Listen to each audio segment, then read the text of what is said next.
I guess we're live now. Hello. It has been a wild launch day, and I think my energy will probably bring that through. I thought I could wait until the live stream to start, but I'm already enjoying what feels like a thematically appropriate beer, Wizard Wolf Ale, in backwards there for you. Welcome, welcome, welcome. We just before the live stream started hit $23,186 from 326 backers. Feeling good. I don't know the precise percentage there, but I know we're closing in on 75% funded, and we only launched 11 hours ago.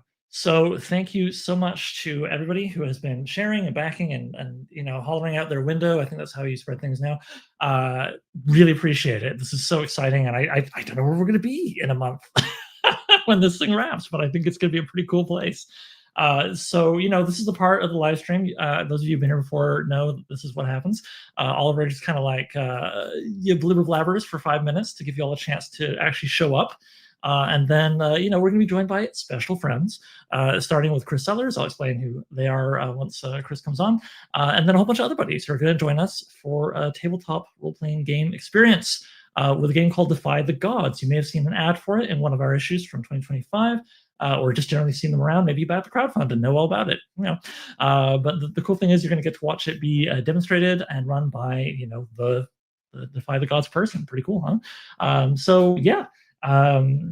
We have also been enjoying a kind of a weird day where for the first time in a long time we've experimented with running ads, and so I've actually enjoyed logging into Facebook. There's a sentence I haven't said in a long time because every once in a while I'll pop in there and I'll see like one of our cool models that we photographed in costumes, like reading the magazine, and it's like, check out New Age Sword and Sorcery. So like that's a hoot, kind of thing that makes you as a publisher feel like a real boy. Polly's been well behaved. I don't have a lot of news because I've just been living the crowdfund for quite a few days now. And Celsius, if you're out there and you want to sponsor us, my body is ready. Do you have any questions in the comments? Who have we got here? We've got Nils. Hello, hello. We've got Javier. Javier got first backer. Amazing. We got Captain Corum. Hello, hello. Wanted to see. Just wanted to pop up there. Thank you so much for coming by, man. It's good to see you. Good to see you. Someone I'm not familiar with. Hello, Justin. Good to see you. And hope you enjoy the game. Yeah. And then of course we got. My shirt does look a bit like it is a repeating pattern. It's actually one of my favorite shirts. I thought I wore something a little nicer than a Ratty House t-shirt today. So this is like a nice sunflower repeating pattern shirt that I got a couple years ago. That's like, I'm doing something fun, and this is something fun tonight, I figure. So I'm dressed up for it. Although I'm realizing I might be clashing a bit with this thing over on my big board of secret plans that blessedly my crappy handwriting and a little bit of out of focus preserves my secret plans, except for I suppose their number and volume. Will any of them come to fruition? Well, let's find out by the end of the year. But it's looking like the magazine's going to happen. So that's good. So in case anybody wonders, is DL Reach having a stroke? No. For those of you who are unfamiliar, I have made kind of a ritual out of whenever the crowdfund ends. I like to celebrate by going out and getting like a really high quality meatball sub. It's really tasty. It's a fun reward to work towards and helps prevent me from maybe having too many meatball subs elsewhere in the year. If I get tempted, I have to tell myself, no, you gotta fund a book or a magazine if you want that meatball sub. Hello, Trish. Good to see you. Good to see you. Hello. Yes, the covers. I'm very happy, very, very happy with what we've got from Jimmy Makepeace at issue 8. Plastaboo. I mean, I love the Vermis book, so it was so fun to get Plastaboo on board for 9, or one with like the diorama model stuff going on. And then of course we got Matej Kalar for issue 10, the Time Worn Terra special theme issue of all like lowercase d, lowercase e, Dying Earth fiction. Oh. And here's one of our authors, Bryn, who has the cover story for issue 8 with Goatskin. Yes. Okay, Polly is around, but she unfortunately has not got very good table discipline, so she'll have to maybe poke her head in after the game if we have time. But we'll see.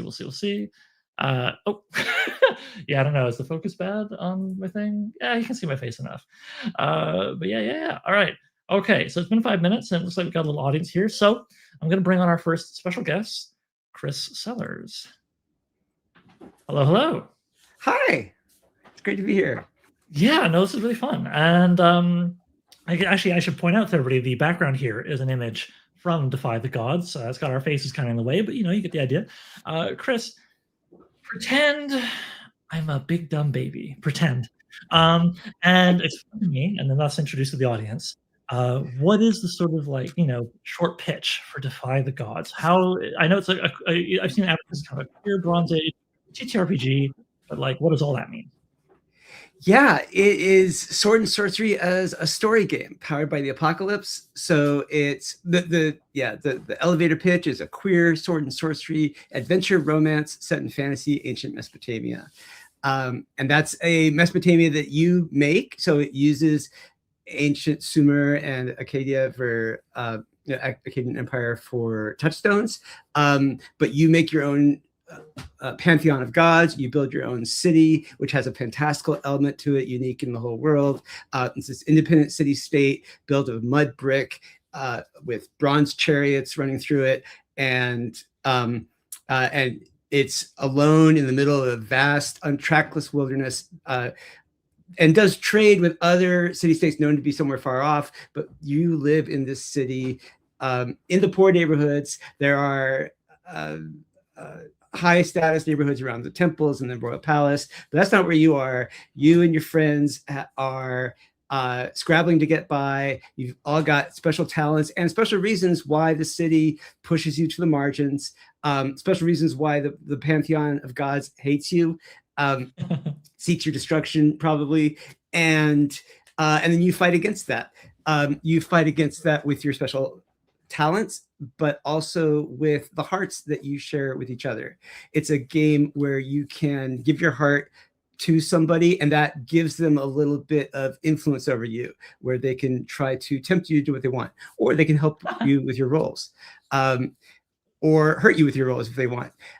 It's also a game where you can win people's hearts despite themselves. It borrows that from a game you might have heard about called Thirsty Sword Lesbians, where you can entice somebody and win their heart and sort of steal that influence over them.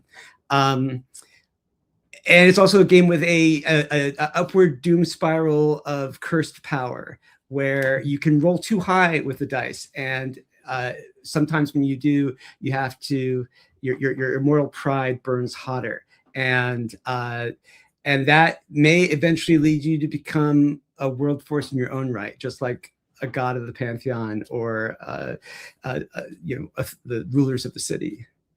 Sorry, that was a lot. No, that's okay. I mean, there's RPGs are usually information dense, but fans of them are used to it.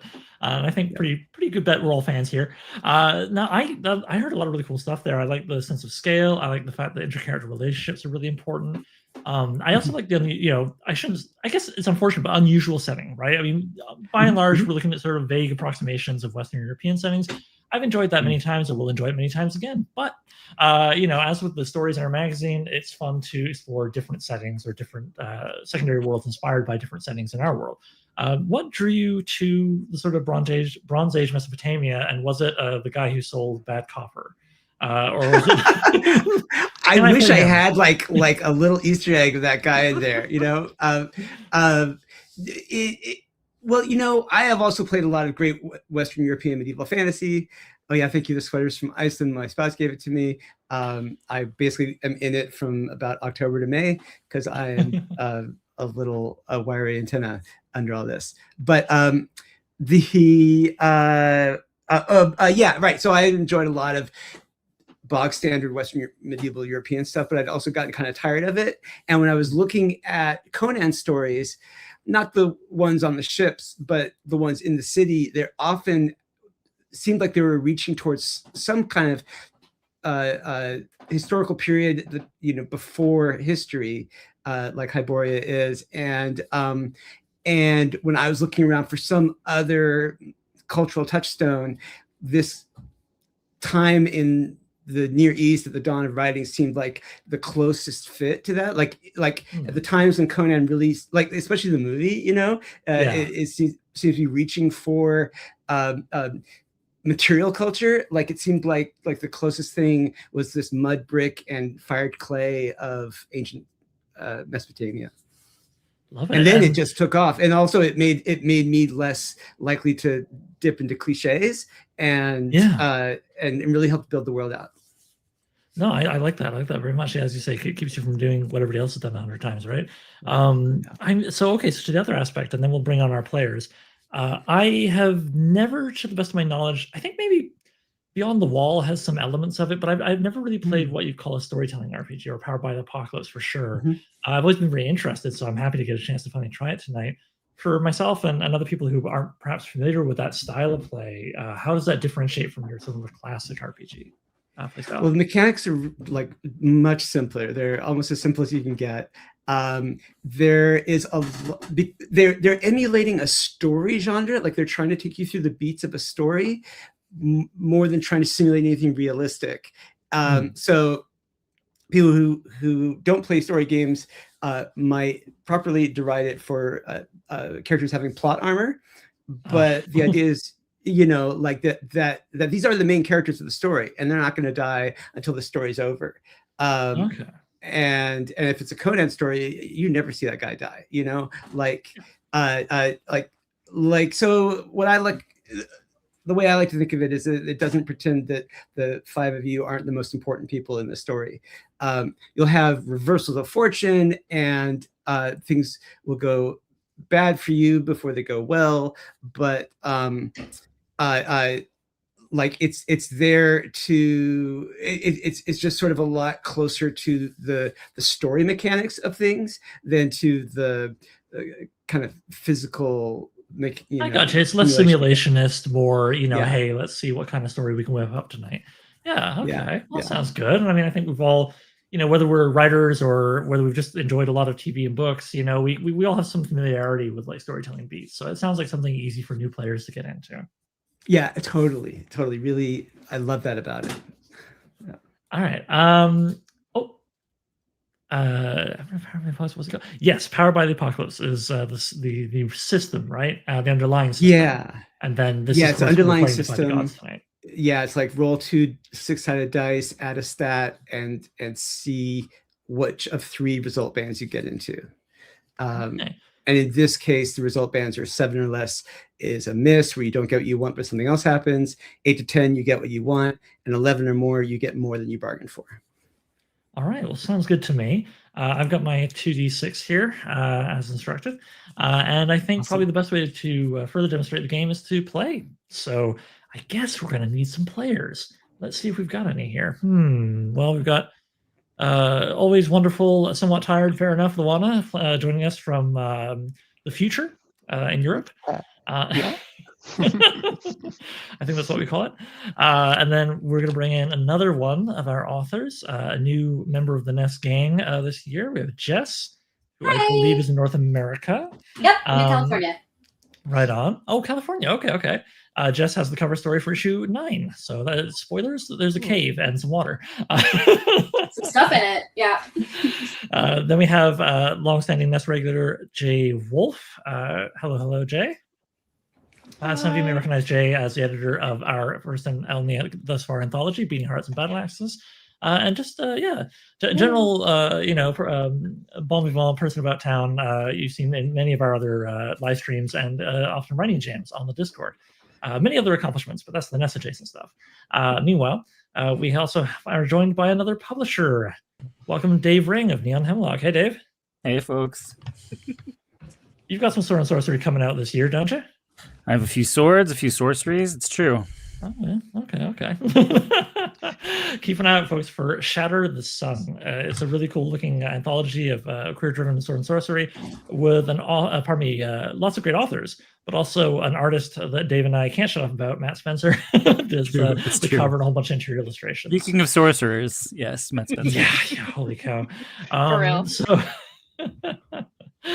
all right, so I'm just the part where I'm going to talk less. It's hard to believe, but it can happen. And I'm going to hand things over to Chris. The last thing I'll say before I fully pass the baton is apologies in advance to y'all. Our 4 players are prepared and have characters and brains between their ears. I have had my skull completely scooped out by crowdfund madness, but I'm gonna do my best to keep up. All right, Chris. Okay. All right. Hi. I want to introduce the setting and then have you all introduce your characters.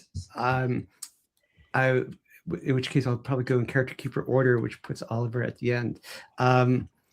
So we live in the Mesopotamian city of Lasilim. It's between two rivers, and their sorcery is legal but tightly regulated by a temple.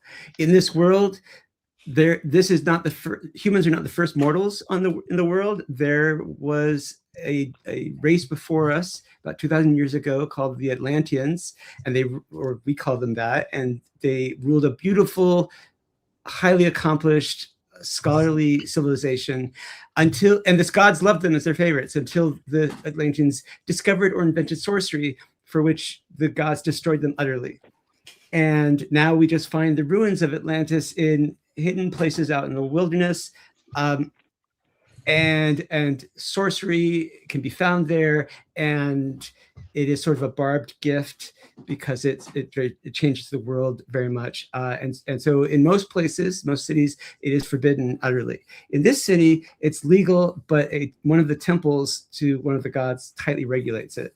Lasilim is ruled by a feuding collection of wealthy families and is known for its hanging gardens. Its coins are made of blessed bone.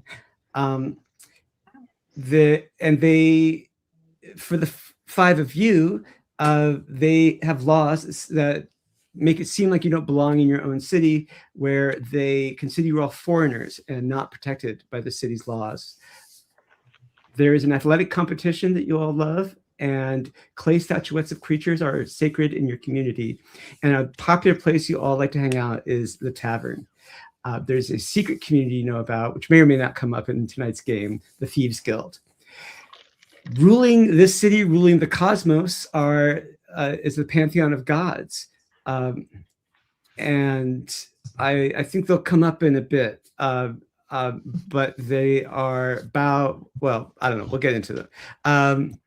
I want to get to your characters, though, because they're really cool. Jay, do you want to introduce your characters? Yeah, I just scrolled away. I don't know. Hang on. Oh, okay. Hang on. I'm right there. So I'm playing the Revenant Igira. Do you need me to read my whole sheet, or do you just want me to read off like... Maybe like the top bit and the epithets? Gotcha. So it says here, you have returned from the underworld to feel the sun once again. Whoever you used to be, you're not them anymore. You think your friends can help you figure out who you are now. But the world tempts you to take up your former role, and demons called the Gala are hunting you to drag you back below the earth. Let's see. All right, so the name is Igira, the pronouns they, them, gender of an empty tomb. Eyes black as the abyss, a body bent from a long journey. Mode of dress, I resurrected like this. And mood is detached. Playbook representing my old self is the sorcerer. My Galu demons have talons for hands and blood-stained feathers.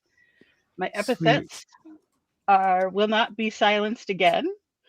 Who has the strength to overcome despair? Who speaks with shadows without becoming one? Thank you so much. That's awesome. Luana? I will be playing Sherzi, the sailor. She's flirtatious and promiscuous, fearlessly winning hearts, even if I sometimes break them. I cannot settle down and am a citizen of nowhere. The authorities mistrust me and my many allegiances. They would force me to swear obedience to them, but I know that the horizon is too wide for that. I use my wits to stay free and love freely and help my friends stay free too. My pronouns are she, her. My figure is generous as a full net. I dress in extravagant silks. My manner is jolly, and my gender is best described as a fair wind. My epithets are, I find a way out of every corner. I thirst for the unknown, and I flirt readily with anyone. I took this one because it was easy mode. She's a cool slut, which is basically me. So that's so good. I saw that sheet and I was like, I know who won it. Yay! Oh, sweet. No question. Dave. Cool. I'm playing Samusa the Soon Unmade. I immerse myself in learning. Oh, the sorcerer. I immerse myself in learning where I found the forbidden language that shapes the universe, sorcery. Something true in me sings at its touch at how it changes me. However, my obsession with ancient scrolls sometimes makes it hard to connect with my friends. Worse, the world finds me and my knowledge blasphemous. It wants me to somehow unlearn the things I've read, revert to a body it recognizes, and restrain myself to proper learning. And pronouns using they, them, gender ambiguous, eyes haunted, body part stone. I have a full cast bronze mask that I wear, and my manner is troubled. I should have gotten a mask. How can we tell that you're troubled through the bronze mask is what I want to know. My body language is really expressive. I like it. Okay. We're all just like really empathic. Oh, and my defense. I keep my secrets guarded. I despise superficial connections, and I refuse to be satisfied with simple answers. Thank you. I love superficial connections and simple answers.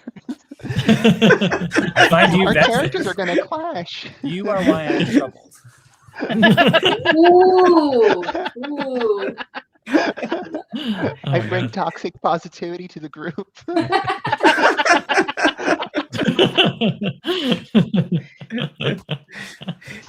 JK? Oh my God. Okay. So I'm playing the sword. I'm playing Roz the sword. And the description for Roz is life is simple at the point of a blade. You believe you can solve any problem with your strong arms, including protecting your friends. But your impulsiveness and capacity for violence sometimes hurt those you love. The world would eagerly grant you amnesty for your crimes if you'd submit, abandon your friends, and commit to channeling your violence towards the world's ends. Play to find out if you would sooner die for your friends or become a tyrant yourself. Dun dun dun. So Raz fights with a 7-foot spear, which is kind of how I imagine they look like a 7-foot spear. It's just so my head is forming here. Pronouns are they, them. Their gender is a blade's keen edge, which is really enviable. They have a focused face. Body is scarred with old wounds. Dress is a practical leather harness. Very demure. And their outlook is principled. So if you guys can't tell yet, I'm playing the straight guy here.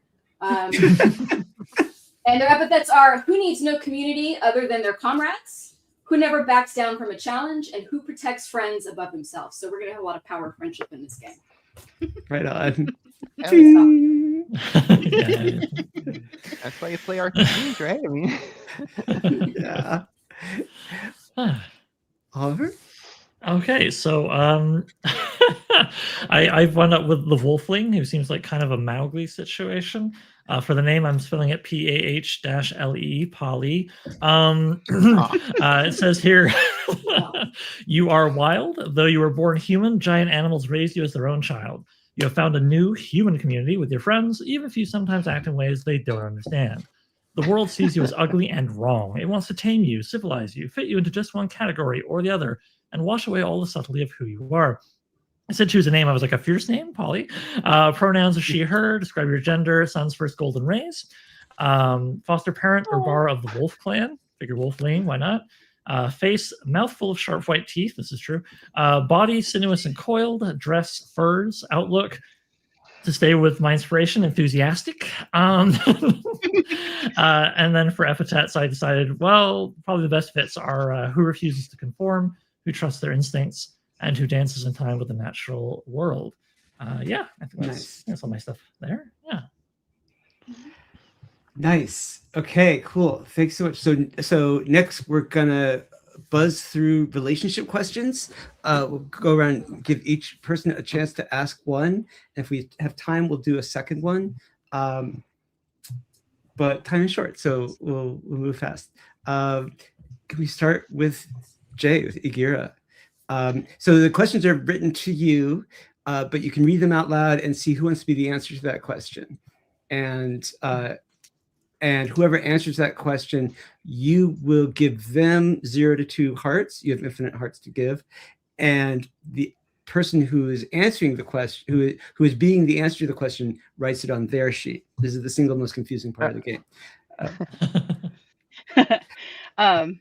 I have a question, and the person knows who I'm directing it to. Who thinks they know who you really are now? Why do you want to believe them?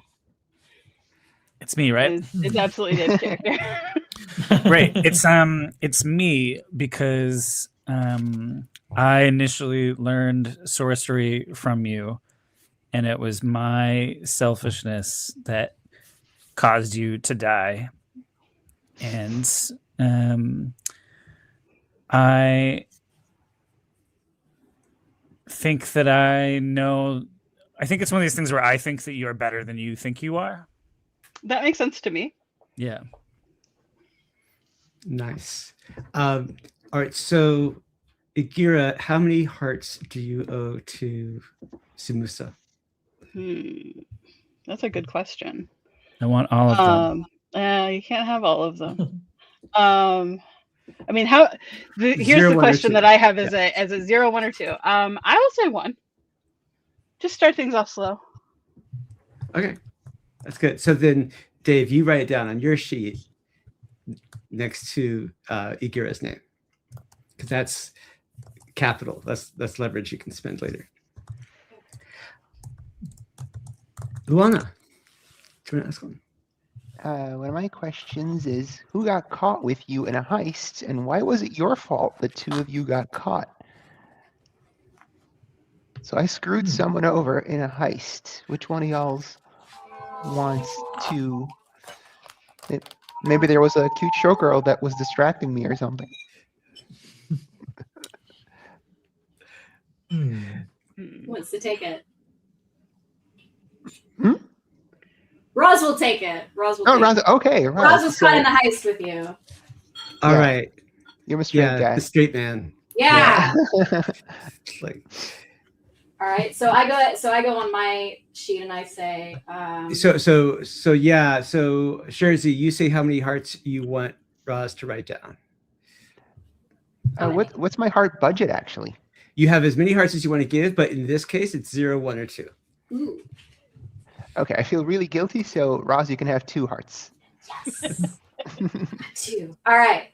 Even though it was, oh no, it was Roz's. It's my fault. Yeah. Yes. Right. Okay, good. Yeah. Awesome. Samusa. Oh, okay. Who sees beauty in your chaos despite what the world thinks? I think this might be Roz as well. Oh. I already, like, your impulse earlier to protect us despite ourselves already kind of made me resent you, and I think that it's like a chain of people who think someone else is better than they really are, and I think you think I'm better than I am, and that's a lot of pressure. I need you to know that Roz is super simple, and that they hear that they just go, okay. That's worse because it's been keeping me up at night. Roz is low-key the emotional linchpin of this party, man. Well, this is why the straight one, so to speak, always has to anchor the team. Just got Just you. send the eagle. Unruly miscreants. I know. So that's 2 hearts from me. 2. Okay. 2 from Samusa my is me. sorcerer Samusa. All right. Yeah. 2 Samusa. All right. All right, Roz. Okay. My question is, who makes you want to forget the rest of the world and just carouse? And why can't you?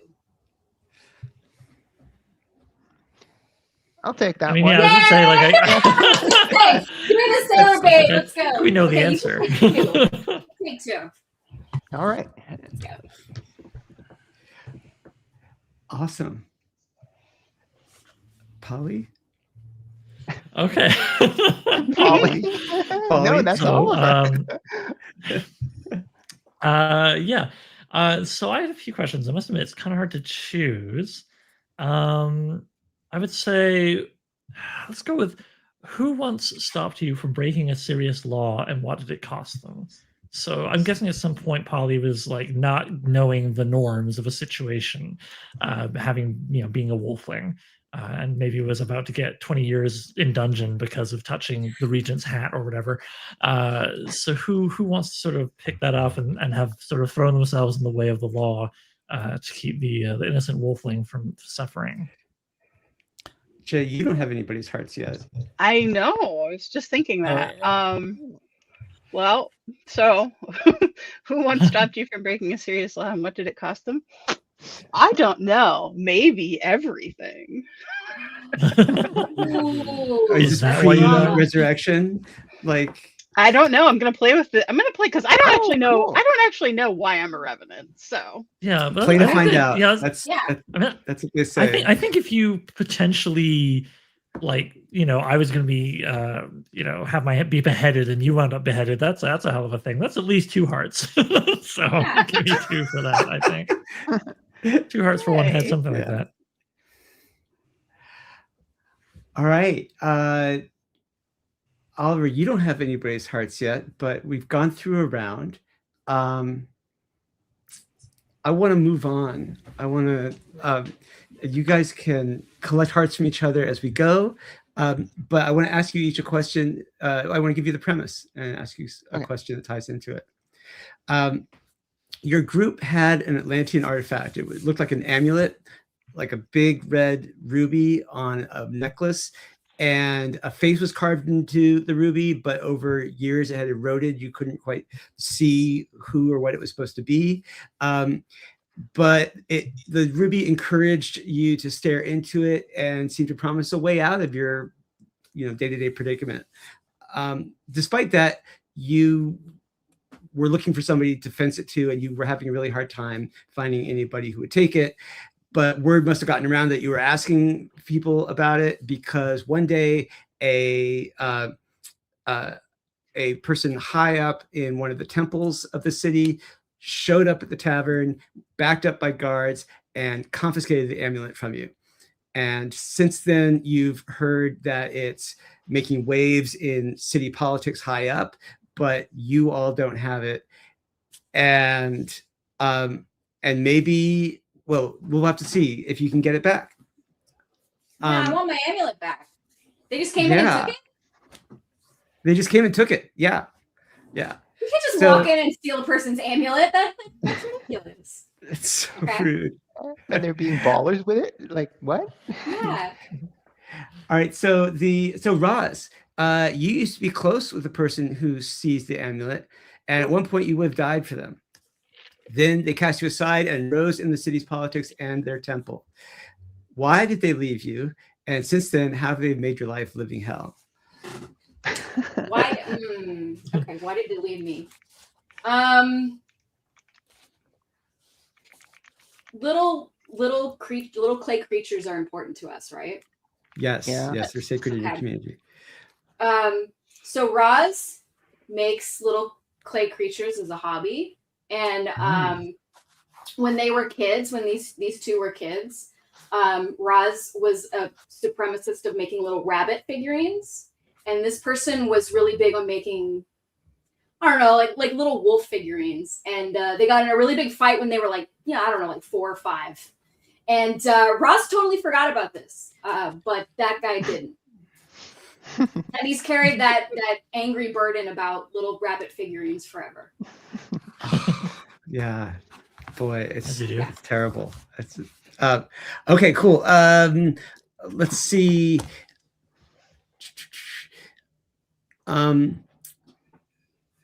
Sherzy, you found this amulet in an Atlantean ruin that was thick with ghosts and full of an ancient emotion. Was it grief or spite? That the amulet was full of. That the ghosts were full of. That the ruin was full of.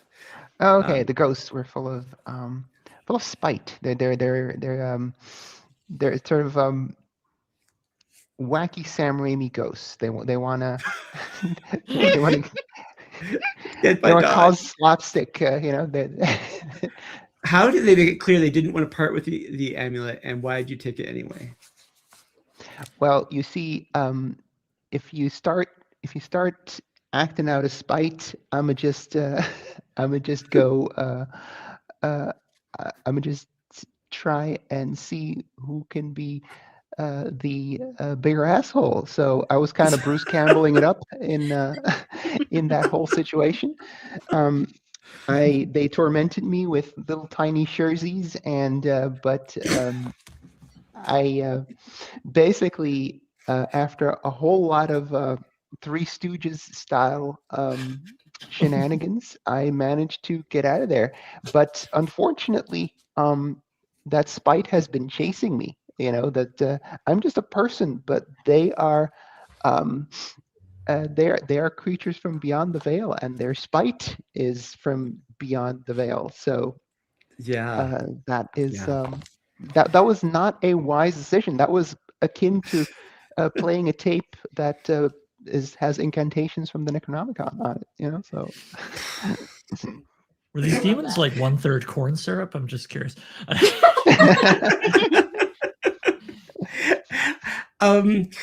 Let's see. Igira, something about the amulet seems familiar, but you can't place it. What about it reminds you of your past life or your time in the underworld? And does it fill you with hope or dread? I would say that it has a familiar feeling to it. Something I have encountered before. I don't remember what or why.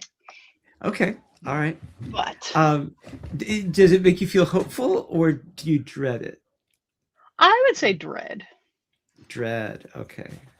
Writing down dread. Right on. And Wolfling, Polly, you led the sailor to the ruin that used to hold the amulet deep in the wilds. Why did your animal family say they shunned the place? Which of these adventures made you want to enter it anyway? And what about the amulet makes you want to know more about it? So first of all, what is this place? I guess I would probably shun the place because. Well, say go. Sorry.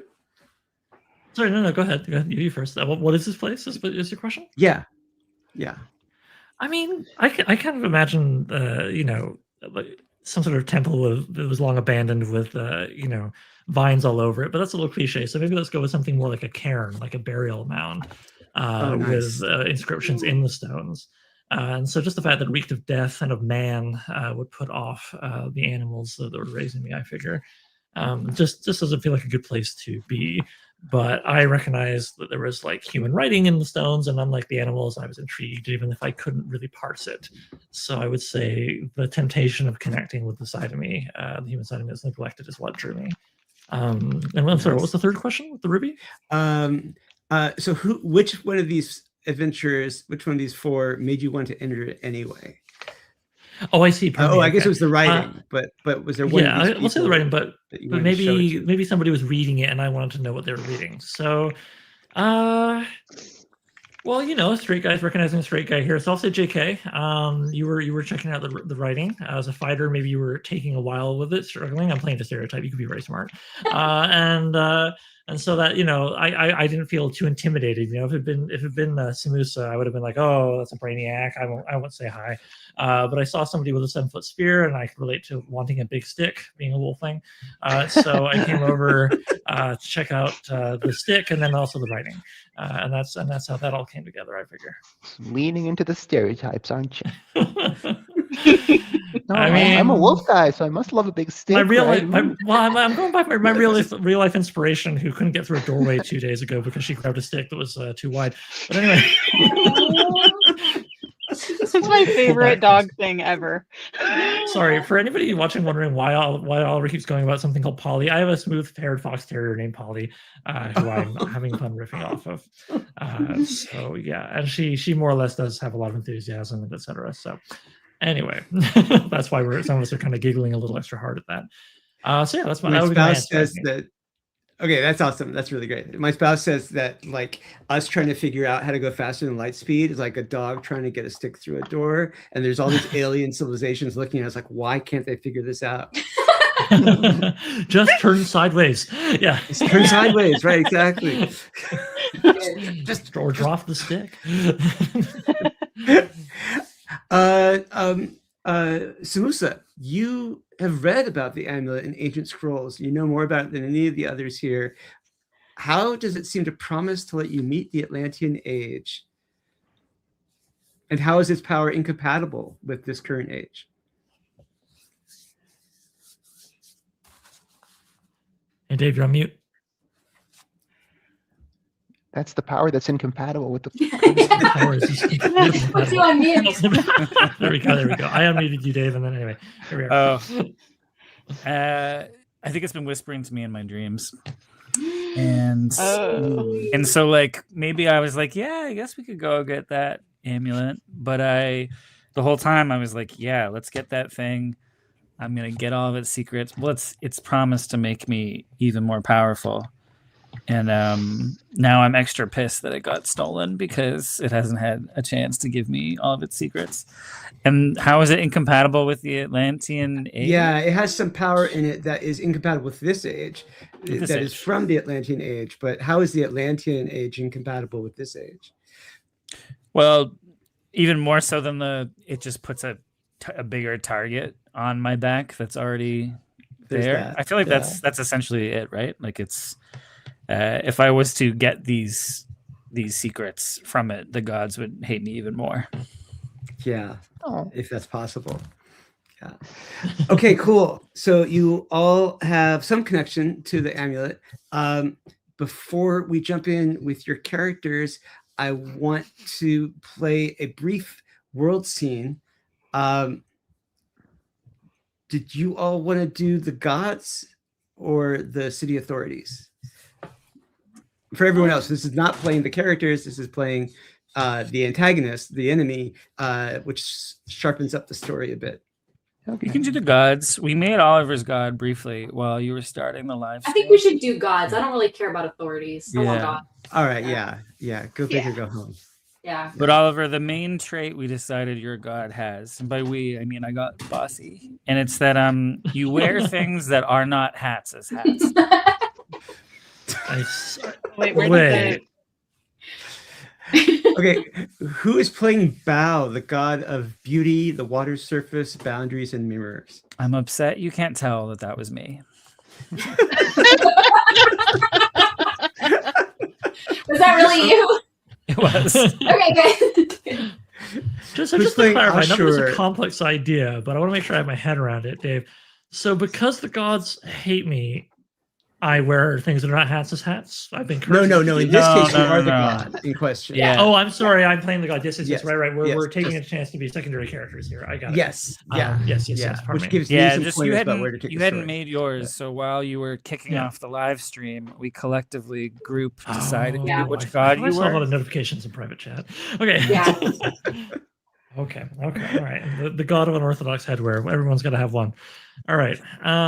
Sorry. Please continue. I just. Okay, who's playing Ashur, the god of law, golden gems, history, and commerce? Lana, awesome, cool. Yes. And Zasudra, the goddess of light and color and forest and abundance and hunters. Me. Let's Right go. on. I should Okay, be pretty so then- guessable. Yeah, you're Ninsen, god Yes. of destiny, blood, balance, and shepherds. I figured those shepherds of you would follow- be. Okay, wait, hold on. Blood, balance, and then shepherds? Yes, I love that. the shepherd. The thing is that shepherds are so frequently associated with leading you to a new place that it seemed very natural compared to the other options I had. Yeah, I You're just the imagine god like of destiny. Yeah. yeah, I just imagine like blood red sheep, and I thought that was really cool.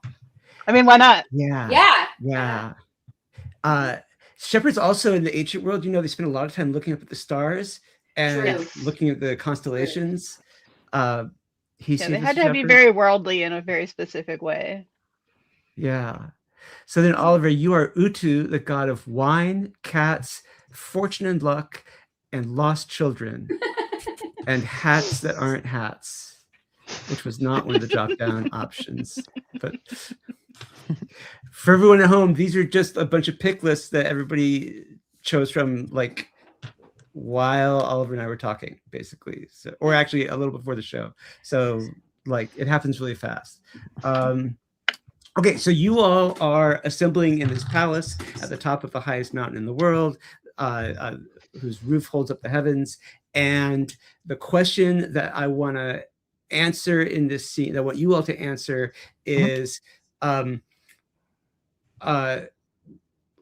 why is the amulet's existence a threat to you? Yes, exactly. Good one. Why is this amulet's very existence a threat to you, and why must the mortals not have it?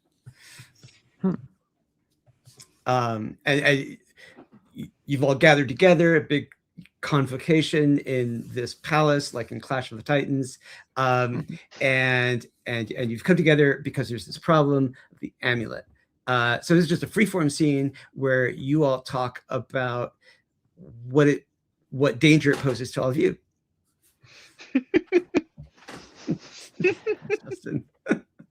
My dear siblings, my great tome of history and law proclaims that the mortals have found the ancient gem of Manjajum, and that will definitely screw us over if they if they keep that stuff in their hands. I know this, for I am Ashur, god of history and law.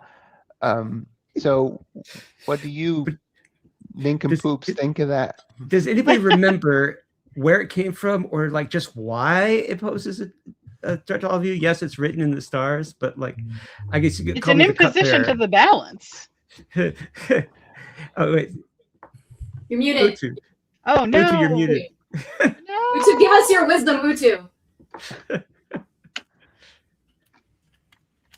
Still muted. Utu, we see your lips Utu, you're moving. so chaotic. Your You're such a speech. chaotic god. I love this. Utu, you're on mute. Like You're Mewtwo. Zoom meeting gods. I am Mewtwo. Yes, God damn it. There you are. I'm Mewtwo. I'm a Pokemon. Yes, and pardon me. Sorry, I was doing that thing. Yes. So what I feel is, and here's how I benefit my other character. Lost children are, if one of them carries this stone to the heavens, they will ascend and become a new god and disrupt our balance. Indeed. So I think amongst this group there's a wolfling. Whose name I can't remember, who is probably the one we have to watch out for the most and should work very hard to kill. Mm-hmm. That's my feeling. True. And the god Says bow there's a is lost perfectly still, and Bow's reflection in the pool beneath moves and says, "Please return the beautiful ruby to my throat, where it is most beautiful." That is all I care about. The Pantheon. Cutting to the I substance. feel the the most important beautiful thing. Yeah. on top of my head, but The Pantheon turns to look for where Zasudra normally sits, like her vaulted chair, and it's completely empty, and there's just a little folded piece of parchment that just says "Out hunting, be back later." and they can see her little dainty, like sparkles going into the woods, and they know that. I was gonna say there's little poof cloud. Yeah, little fairy sparkles, and she's totally gone off into the woods. So. All in what you favor all of gonna do blaming with that? Zazudra for its absence?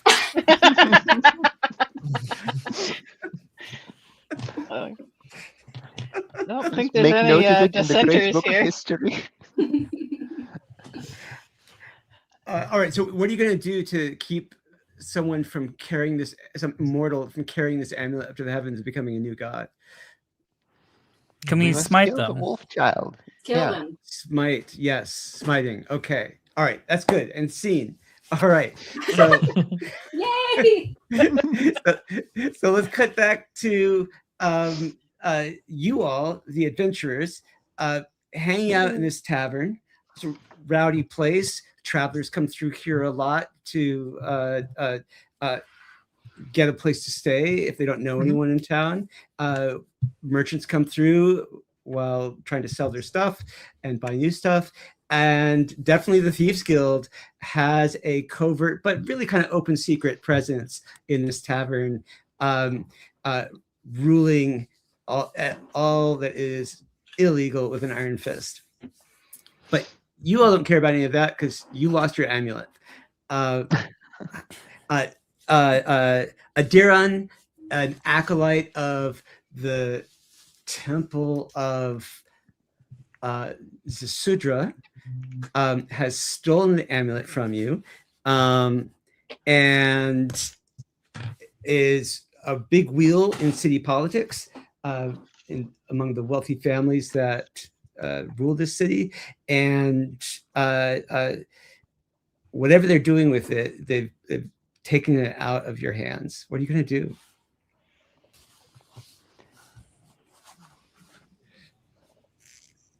What are we gonna do? What if we ate one of them? I just What do we eat them?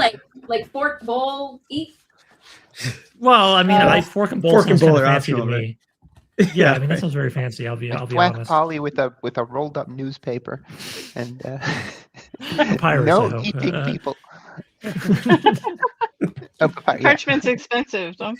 That's right. Actually, Yeah. books in proper mortal human books are written with cuneiform on clay tablets and fired after they've gotten a chance to dry. for a few Oh, days. okay. So you break the that newspaper over sorcery- my skull. Shut the hell up, Polly.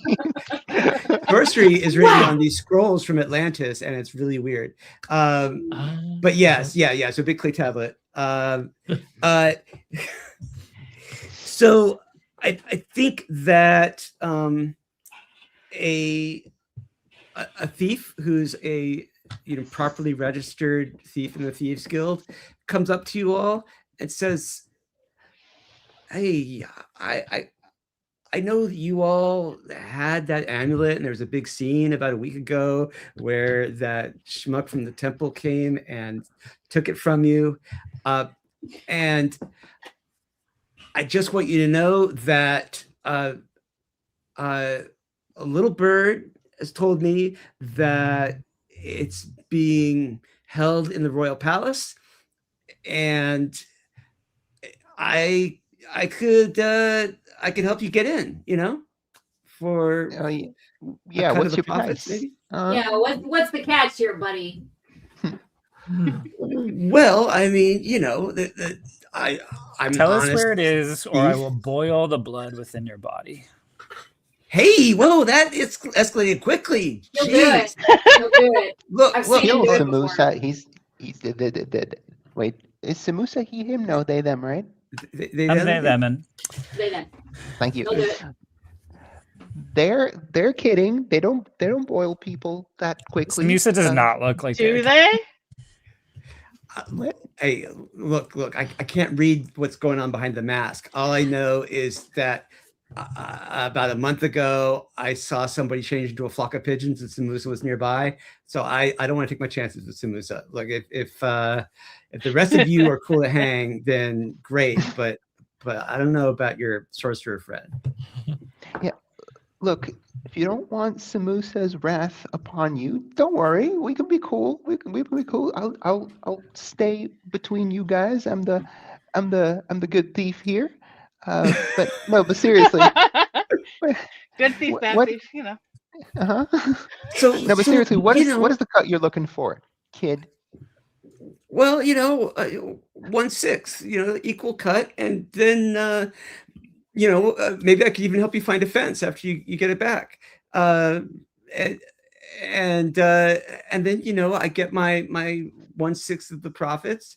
I take my bone coins and I jet. It's all good. Where's I'll the bully a just help you find a stranger way move? into the. What'd you say? Where's the bully a stranger move?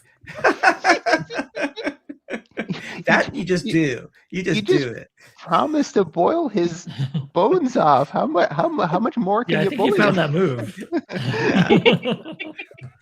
Well, now, Mr. Thief. Now it's funny that you mention a fence because we've tried this before. We tried to fence this thing. We couldn't do it. We simply what's different this time?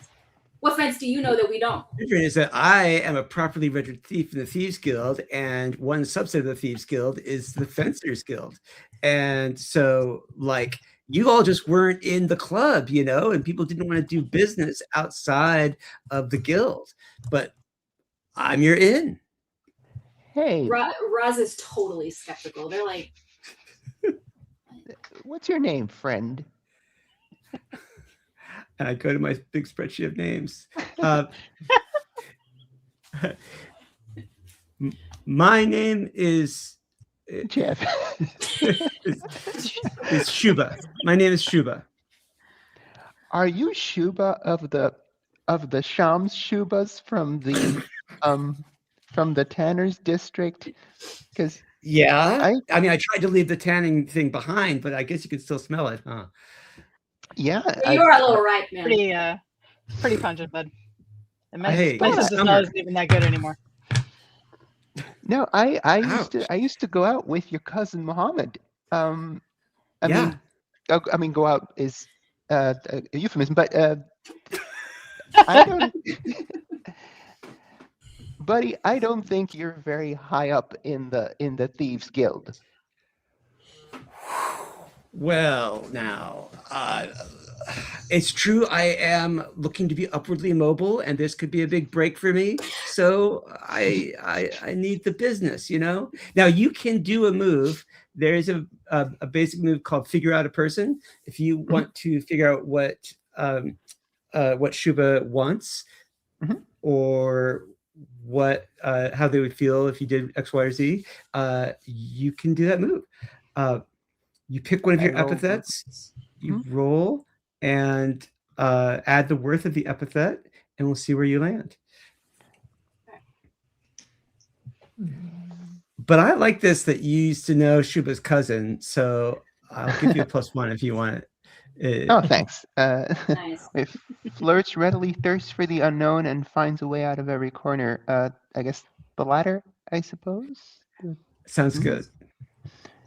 All right. Yeah, you just pick Roll one's dice. most applicable. Mm-hmm. That is a 9 + 1, so that's a 10. All right, that is a glowing success, a perfect success.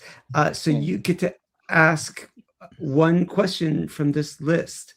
What do they want? How do they feel toward X? How could I get them to X? What do they love the most? And how would they feel if I did something? Yeah, essentially, what do they want? Do they have any motivations that they're not sharing? They're not being forthright about? Shuba is dripping with insincerity. Is looking to definitely wants to get you into the palace and steal the amulet, but is looking to steal the amulet from you and betray you all at the first opportunity. Sherzy is like, oh wow, it's so great to be connected to a person that's in the guild. Meanwhile, she does a little hand gesture toward Roz, like, this guy's not on the up and up. And Roz immediately kind of like comes over behind her, like, yeah. like, hey, what looms over him. Yeah, keep going. What say you we meet up somewhere in the fucking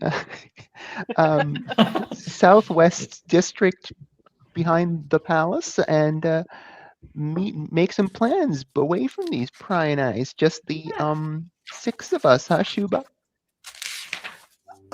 Yeah, sure. If you're all in, then yeah, let's do it. I'm all in, pal. Sounds good.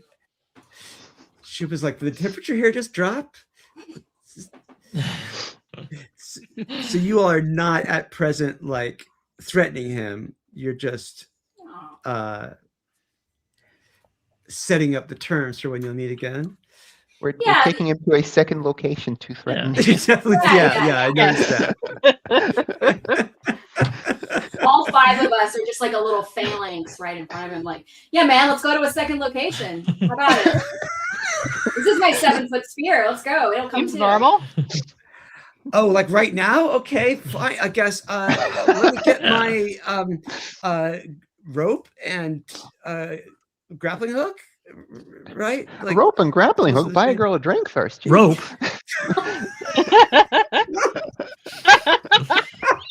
Oh, I was. See, my mind is somewhere else entirely about playing with the rope. But what did we tell you about? Sorry, that? Polly just like really There's a cracked up time at and the a thought of rope. place. Okay, so are you like hustling him out of there right now, or are you arranging to meet up at a later time? What are we doing? I'm What hustling should we him out do? there right now. I'm really impatient. I would like to go right I now. think we need we need Yeah, some let's hustle. some Okay. 5 time to figure out the 6th time. I start Okay. like periodically all kind of right. like shoving him. All right. Yeah, Jeez. All right. into a moonlit courtyard, a couple blocks down from the tavern. With a bunch of Nice. statues. Yeah, lots of statues. Yeah. Nice. Bunny statues, Roz. But yeah, the rabbit statues. Yeah. Very important. So Roz is super happy to be here. They're like, oh yes, this is my place. I'm holding up the rear because it's clear that this man's blood does deserve to be boiled, and people were rude to me when I suggested it. So So I'm you're, just you're a little sulking. resentful that you haven't gotten your opportunity, is what you're saying. yeah, I'm just on standby, ready to Typical. do what I sensed was Typical. inevitable from the beginning. Your bronze mask's eyes are kind of slightly downcast. The eyebrow is above Angry the eyebrows, bronze mask. Yeah. You know, like Okay. Yeah. All right. So yeah, you hustle Shuba out of there, and he's like, okay, all right. I mean, it's not going to be as good of a heist if I don't have my rope and stuff, but all right. Sure, let's go. And you are now in the courtyard with the rabbit statues looming. Yeah. Looming down. Looming. It's after sunset. You know, it's dark. People are getting indoors. It's like, okay, wait, this is like this isn't close to the palace at all. What's going on, guys? Friends? Sherzy nods to Roz like, Okay, and so then Roz just reaches over and grabs the guy by his scruff and just lifts him up. Okay. All right. You have a default move that lets you just kill anybody if you're not already in combat. And you're within, and you're end this motherfucker right here. They're not killing him. They're not killing him. it's called Okay. end conversation. Is Yeah. that Yeah. It is. Oh, that's It's- really good. it's designed to encourage I feel lethality like we on your still part. need him. We Sorry, do need him. during the conversation, I'm like walking in a circle around the edge of the rabbit courtyard, and I'm like scuffing sigils into the ground. Okay. No Okay. big deal. No big deal. Are you like scuffling them with like? the I'm feet? distracted. Yeah, yeah, I'm with my curious feet, about yeah. the sigils. Okay. It's like, whoa, hey, all right, yeah, okay, what, you want more of a cut or something? What's going on? We want to know He's, what's going on here, man. Yeah, What is this? We'll put you up to this. Well, all right. Look, I mean, you guys were flashing that ruby all around the place. I figured I could con you out of it. Fine. Yeah. But it really is in the temple. I mean, in the palace. And we can really find it, and then you can get it. You guys can take all my weapons. You can keep an eye on me. Whatever. You can, or you just let me go now, and I don't say a word about this to anybody. So I need to stress to you that Roz is still holding him by the scruff. Yeah, Like yeah. turns him to face Sherzy so that he's talking to Sherzy, right? So they're holding him like this. So the conversation is happening between him and Sherzy. You know, yeah. Shuba, I'm okay with letting you go, but my associates here, Roz, turn him around, may not be of the same opinion. What do you think, friends? Do we let him go? I kind of come over to Sherzy and I kind of like shove, just like expressing impatience. I scratch Polly behind the ears. Yeah, good girl. It's fine. It's fine. What does Igira think? Igira is wise. Igira, what is your thoughts? I feel like I still don't really understand why this guy would come to us for this. I feel like there's some other thing we're missing, and I want to know what it is, but I don't want to know what it is so badly that I'm involving myself. Interesting. Yes, Polly. Revenant style. I feel President like we could Polly? waste a lot of time discussing what we might do or where this could go, but we could also find out. And I think that's Yes. my hard vote is to just say, you know what, approached us because he needs more than one person, and we want to get the thing. And why am I not holding the Yes. thing is the question I think on everyone's mind. Why am I not holding the thing? I just shot myself. So let's resolve that issue by following this person to the Thieves Guild and then getting us in, so I can hold the thing. Well, we don't need to go to the Thieves Guild, right? He's a representative from them. Oh, yeah, right. Yeah, Sorry, he works I for got them. muddled because I was too busy Like- thinking about holding the thing. No, it's important. But I feel like so. Here's my thought, right? Just to start with a big set piece. So I have these spells. It seems like I need to like throw the dice, and then based off of what they Yes. say, that's how I can choose what the spell is. I can't decide beforehand. Is that right, Chris? That's right. That's totally right. Cool. Yeah, So one of yeah. my options is summoning a demon, right? So if that That's happens, a rare one. But yes. yeah, but I'm just like, if that happens, I'm like, let's feed the demon this guy. And then if it doesn't, one of my choices is I can scry on the ruby, and that will give us a solid piece of intel. Yes. So that's I good. figured maybe I'll just open with that. And then worst case, Do it. I have a demon sacrifice. Best case, I have some information. Yeah. And anybody who, after you roll, anybody who wants to spend a heart of yours, can adjust one of the dice by 1 pip. Oh, sweet. Because Okay. again, y'all, Close. Yahtzee. Like when you look at my list, it's like the numbers have to either add up to 8, be in a row, like 3, 4, 5, Mhm. or we need them to be the exact same value. 3 of the same value would let me summon a demon. So it's all, I could use the hearts depending. So All right. Wow. for this, So so I finished scuffing my runes into the ground. I've like done the circle of the rabbit square, and I come in close and I briefly take my mask off, and you can see that underneath the mask, half my face has been turned to stone. And the part of my face that works, I say, "What aren't you telling us?" And then I do the last glyph and cast the spell. Nice. Cool. Which epithet are you using? That'll determine how many dice you roll. I would roll as many dice as possible myself. I'm refusing to be satisfied with simple answers. And Ooh, that's really good. Yep. Yeah. so it gives me +2, so I get to roll 4 dice, which I have 4 dice in my hand. All right. And we have a 2, a 2, a 3, and a 6. Okay, so you could do metamorphosis. You could definitely do scrying. You can 2, 2, 3, 6. Yeah. I think those are your options, but it's not a miss, so you don't get the chaos spell, fortunately, and it's not a burning success.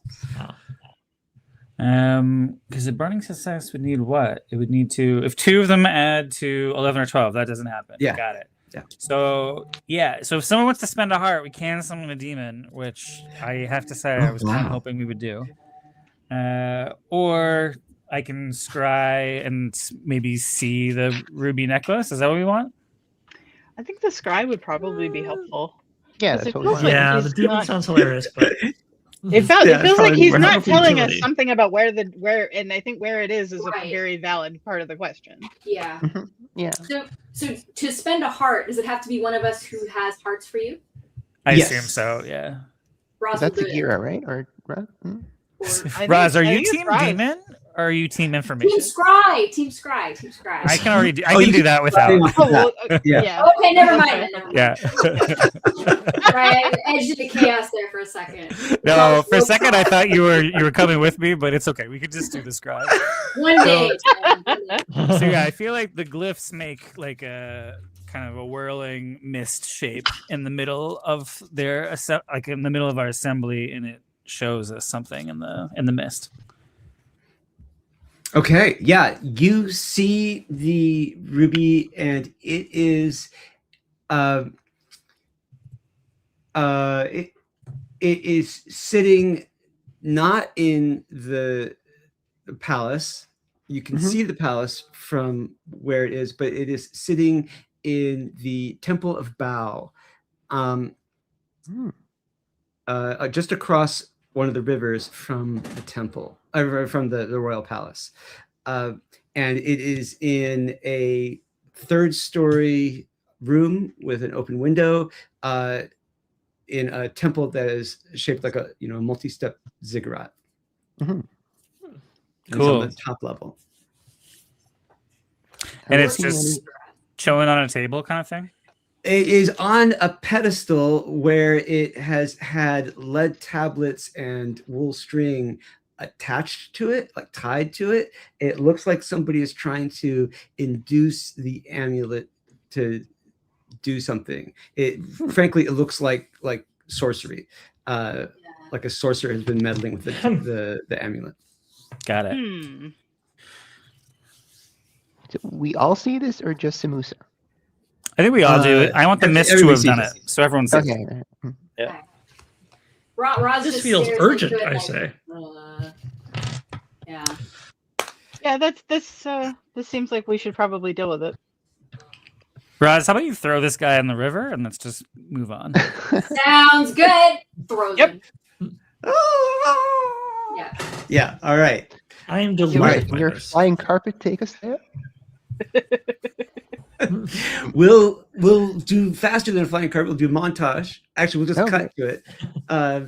We'll cut to it. You all are outside the temple, and like I say, it's a 3-tiered ziggurat, and there are guards outside the temple, and as the moon has risen, you can see clearly across the courtyard to the temple, and there's a main entrance around back. There's a servant's entrance. Both are guarded. What do you do? Well, I could pretend to be somebody important, but I don't know anybody because I haven't been here. So if anybody can suggest who would be the right person to possibly, yeah. Sherzy, you've slept with a couple of these priests, haven't you? Oh yeah, I mean, I wish. So I've slept with the guards. Bao is the temple where the city's legal sorcerers practice. So Igira, you may have been affiliated with this temple in your former life. This is true. If only I knew. Okay, so it's misty to you. It's very misty to me.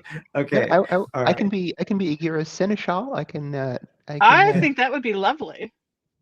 I also think if you're my ex, I can be like, yeah, you were one of them, and like remind you how to carry yourself the way that you used to. This is also true. And Sherzy, you can pick 2 more moves on your character sheet.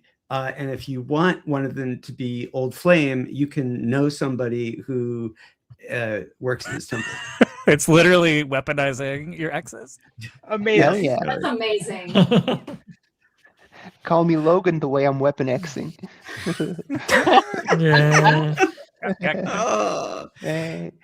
In this game, I wanted all the characters to be definitely archetypes from sword and sorcery stories, but also kind of recognizable people from Queer Life.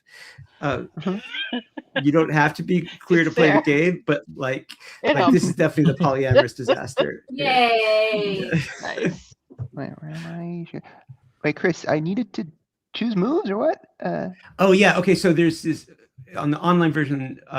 If you go down to like row 94 and below, or like 112 and below, there's these checkboxes and you can choose Escape Artist, Old Flame, Bridges, or Map Maker. You can choose 2 of those. I wouldn't do Map Maker for this game.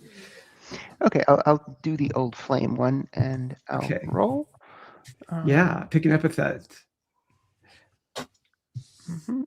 That's a 7, and the epithet would be flirts rarely with anyone. No, that's +1. Finds a way out of her corner. Sure, why not? That's a very polyvalent one, as we say in Dutch. So that's a +2. Is that 2 extra dice? No, or it's is that 2 extra points. It's 2 points. Okay. So it's 7 plus 2 is a 9. Yeah. Okay, so yeah, so that's a glowing success. So for Old Flame, it says name a side character you were intimate with who lives here, and on a glowing success, you left them wistful, you get a heart from them. So I'm going to go to the big tab of names and say that Ayana is somebody that you were close with who kind of misses you, who is like an acolyte in this temple, lives on site, is trained in the basic mysteries, not as high up as a priest or priestess. Yeah, I slip one of the guards at the servants' entrance a couple coppers and say, "I'm here for Iana. She's not that high up, you say, right? Or yeah, that's right. Yeah, guard goes, all right, wait here a sec. Don't let them in, and then goes away. Comes back a few minutes later with Iana having hastily put on a robe, and is still kind of trying to adjust the big pendant that has the symbol of bow on it that shows that wait, is Iana a man or a woman? Or I was assuming a woman, but I mean, you're the DM, so yeah. Well, it's your ex, so okay, yes, a woman who's like, clearly really hurried to get down here. It says, and it's like, and appears in the doorway, and immediately tries to play it cool. It says, "Oh, Shersey. Hey, Sparkles. Oh, hi, Sparkles." I haven't thought about you in forever. What brings you here after so long? Oh, the fair winds of the southern seas, my love. I'm gonna. Long have I been on one of my many voyages, but my heart yearns for thee. I'm kind of briefly turned around to the rest of the party. I'm sorry. I was giving her a thumbs up.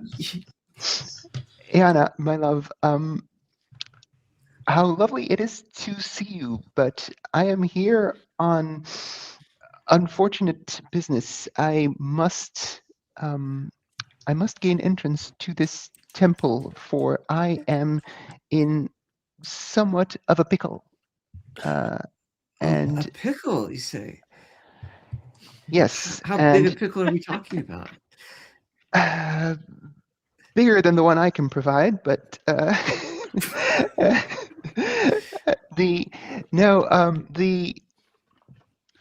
am looking for a gem. Just out of character, was a ruby, right?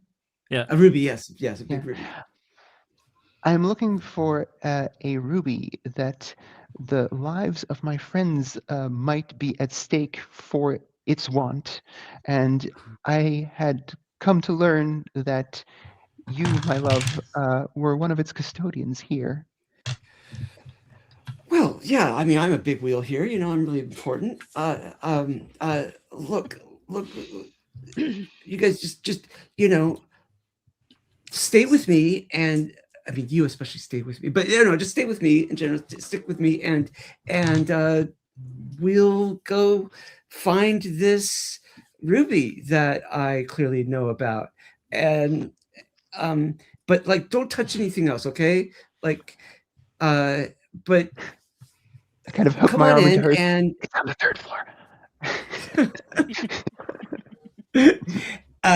And so Ayana is, as soon as you all are inside and the guards have closed the door, Ayana is like, okay, all right, fine, yeah, Ruby, whatever, but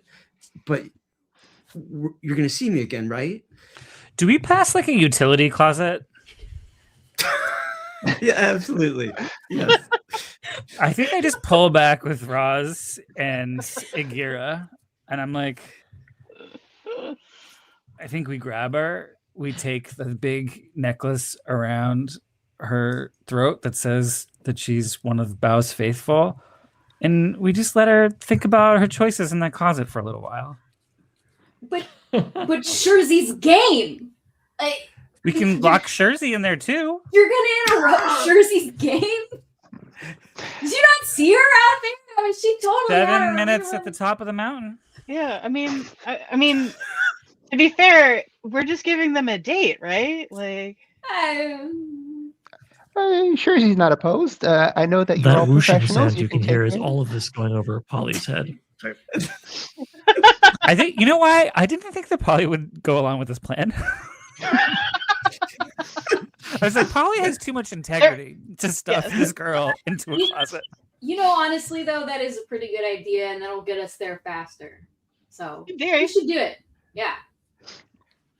Scherzy will forgive us, for interrupting her. Sure, she has forgotten that you're all here and takes Iana into the closet. There you go. Here I'll top To the Scherzy shore. Scherzy shore. Listen, as the clothes come off, I'm just reaching a hand in and grabbing them and handing them to Polly to dress Polly up like the priestess of Bao. With the necklace and Yeah. the pendant? Yeah. Okay. Yeah. Yeah. Okay. So The little chitin and everything. Every time Iana takes a garment off, it goes on Polly. Perfect. Just like doing these cartoon handovers, like when Yeah, they're yeah, yeah. when they're extinguishing a fire with buckets. Yes. It's perfect. Incredibly. Whenever the yeah, camera okay. goes in on me, the mask just is featureless and doesn't Yeah. move. So. all right. So you Strangely have all my one size. complete outfit, and most especially that pendant that says you belong. And you all. So now, Polly, are you in the lead since you are the one dressed to Always. like you? I am anxious to get where we're going. Yeah. Right. Okay. All right. All right. You guys find on the second floor, you find an escort of guards who stop you and say, "Wait a minute. What are you all doing on this floor?" Be Don't confident, you know Polly. who I am? So Polly basically never realized it has to do verbal trickery. So this is a challenge. But I do have who trusts their instincts as an epithet. It's only worth +0, but so I'll find confidence in that. Just trust my instincts and go. I'm leading these sacrifices to their place of. And I started thinking about what the right word is, and I'm having trouble with it. But death. Death. The altar of death. The altar of sacrifice. Look, Right, and I started to right. draw attention to this. Look at this thing. It's pretty good, huh? I'm pretty proud of it myself.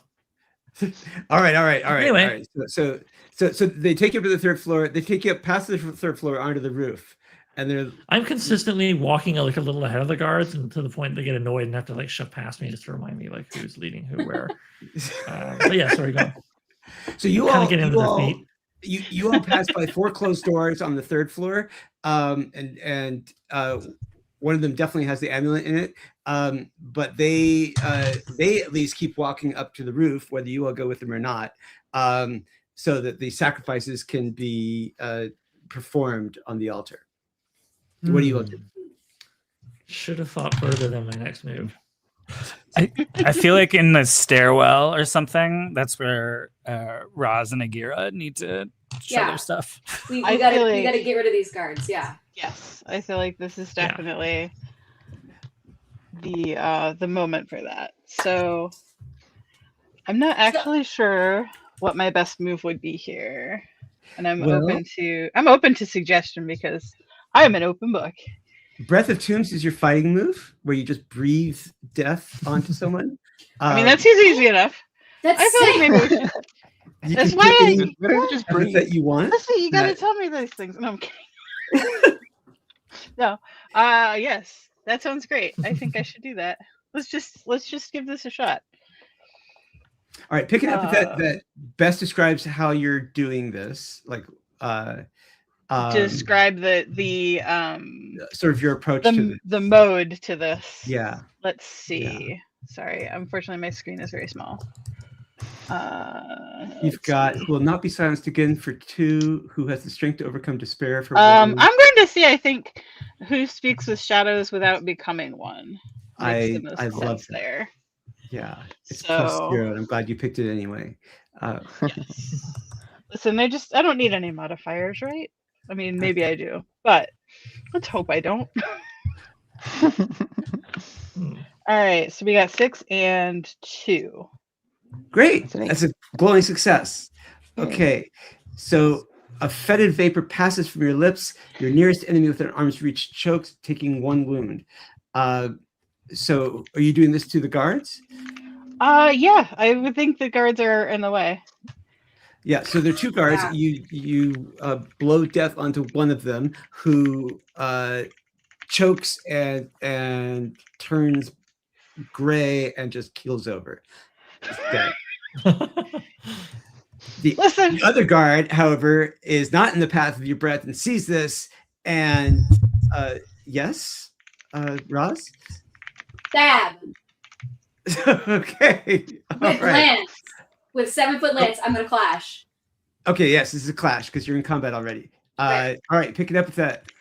The epithet is who protects friends above themselves.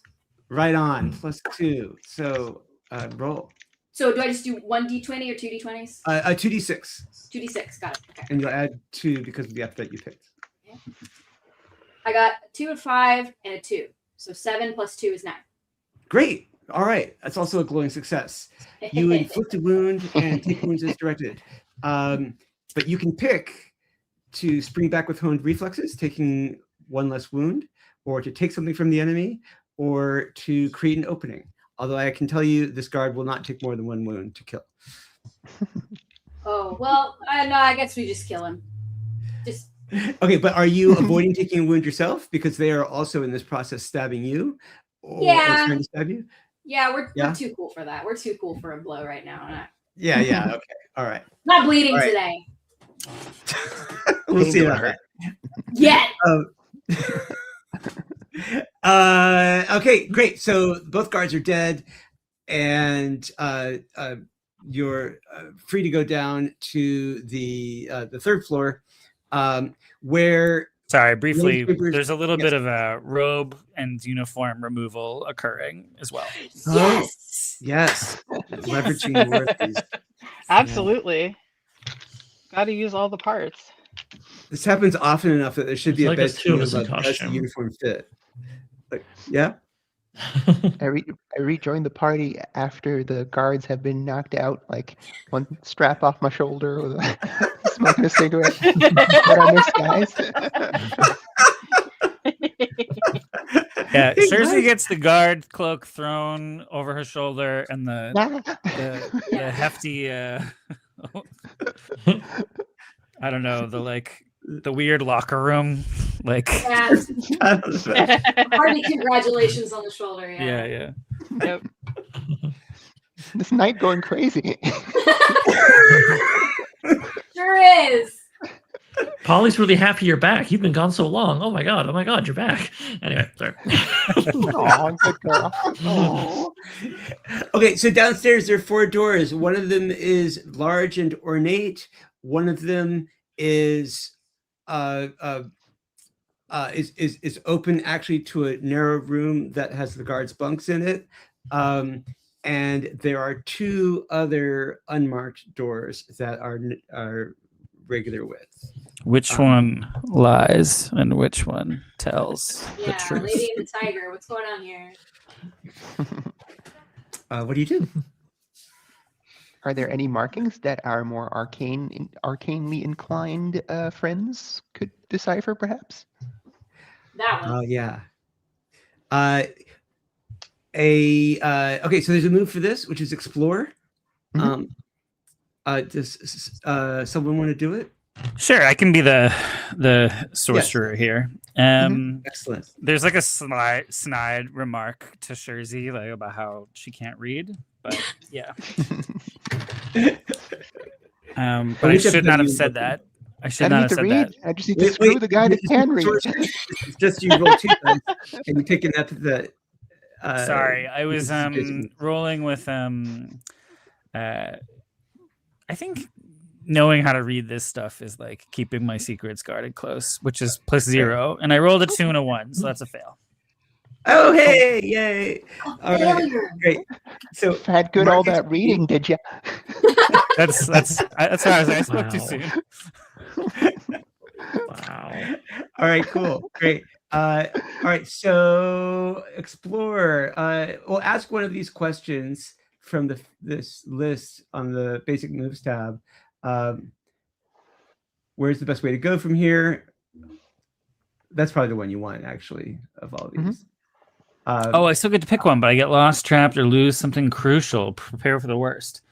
Yeah, I mean, I guess the equivalent is no. Where's the best way to go from here? Is the like which one tells us which way to go forward? Yeah. Okay. So you you can see that one of the smaller doors has these, as you said, arcane markings on it. But the but in tracing your hands over the markings and trying to figure them out, you set off a ward, and it is a sorcerer's lab, and they've put basically a Ring doorbell on it, and you hear a thunk in the other room, the other door with the room with the narrow door, and the door blows off its hinges, and standing there is one of the official sorcerers of the Temple of Bao, who has clearly just been woken up by his ward, and is standing there to challenge you. You, of course, are a completely unsanctioned sorcerer that is not, part of this temple. And this sorcerer is there with a gold mask on, and says, "Stop where you are. You are not allowed to go through that door. This you are all blaspheming the Temple of Bao." And so and Polly face my refuses sorcerer's to wrath. conform. Sorry. Yeah. No, go ahead. You say Polly, who refuses to conform, as an epithet in +2, and just is a wild thing and just wouldn't care about the blaspheming or any of that. Right. Figures this is someone to distract, perhaps so somebody else can deal with them. And so we'll do my best to sort of scamper around the side and then come up and grab the mask off their face, hoping that will mislead them. At the very least, I will have a cool new thing, and that's really what's important here. So is that something I could give a whirl? Yeah, absolutely. You can do the finesse move for that. It's one of the basic moves. Okay. So pick an epithet first. All right, so I'm going to go with who refuses to conform, because to me the spark of this is going like blaspheme. Who gives a shit? I'm going to do what I'm going to do. So if that's kosher, then I will add a +2 worth to the roll. That's good. And so, pardon me, I remain brain dead from crowdfunding stuff. So roll 2d6 and pick the one I like the most and add 2, or no? No, you roll 2d6 and sum them up and add 2 to that. Oh, pardon me. Oh, yeah. Okay, so I will be honest. I rolled a 4 and a 6 with +2, so I guess that gets me to 12. Hey, it's our first burning success. Fantastic. Okay, Nice. A great. burning success. Yes. So you your curiosity, greed, or ambition has gotten the better of you. You were trying to do something sneaky, and so in this case, it's not curiosity, greed, or ambition. Maybe it's ambition, but you mark fire, and then you reach too far or find more than you wanted. So you get the gold mask. All right, I've got 1 out of 4 fire points. You get the gold mask, but you in taking it off, you are taking off, and Samusa, you know this, and it's just too late to stop Polly from doing this. Taking it off takes off governor on the sorcerer's powers. And and now you hold this. It's more than a mask. It's a sorcerer's object of power in its own right. And there's like runes written all on the inside of it. And it feels like you could probably do something with this. But when you take it off, the sorcerer's face you see just for a second before it dissolves into violet energy, these eldritch like waves just pulse out from this guy's hood. And he shouts for a second, and he's he's disoriented because this hasn't happened in forever. And it happened very suddenly. But in the meantime, these like eldritch bolts are like coursing out from this hood, and they're running. They haven't hit anybody yet, but if they do, it looks like it would be really nasty. It's because sorcerers are so. And now you have this gold mask too. You have to hide their beauty with the mask. So what do you all do? Does anyone have dibs on the mask? Because I probably know what I think to I do made with it pretty clear But you're muted. where the dibs are at. Polly, This is fair. Polly, you're muted. But well, I Oh, guess it what? doesn't count as a hat or not a hat. So It looked like a really good bit too. You're not muted. There- No, you're We're fine. Yeah. Yeah, I didn't think I was. It's fine. Yeah. Hello? Yeah, Can you're hear good. You're good. Can you not hear me? Well, We can now hear you you. can. Now Oh, we can hear shit. you. Me, Oh, No. the problem. okay. I don't know what happened. Sorry. Anyway, here we are. I'm just Yeah, that holding was up me. and being Sorry. like, I think Sorry. I've got the I didn't dibs. hear any of that. That's fine. I just meant, if you wanted to loan it to somebody, you might know what to do with it. That's your I feel old like we life, don't have time Agira. for. That should be mine. I'm just hey. Let's you squabble already over this got a mask. mask. so What if I want one of a fancier material? I have a question about the eldritch violet bolts that are shooting out of. Are they shooting out of his face or out of Yes. the mask? They're shooting Out out of of his his face. face. Yes, because the mask is off. I mean, We that's Yeah, I not bad. uncorked him. I mean, if take 7-foot spear and insert 7-foot spear into sorcerer, presumably face would no longer shoot eldritch bolts, right? Now that's the Who can logic I'm say? here for. That's Raz's logic, right? Yeah, All right. we can only try. Enemy dead. Yes. All I mean, right, this stands to reason, I think. roll to clash. I clash. Okay. And I'm clashing. Can I do it again under the same epithet that I did before? Yes, you can. Protecting Yeah. my friends because my friends are in danger of being barbecued here. Let's see. Okay. So here goes 2. Can I give her a +1 by giving her a heart? Right. Yes, you can. 4. 3 and 4 plus 2. So that's Okay, 9. Great. 9. So you don't. Have to, so Luana, you don't have to spend the heart. Okay. So that's a glowing success. So it's your clash move, and you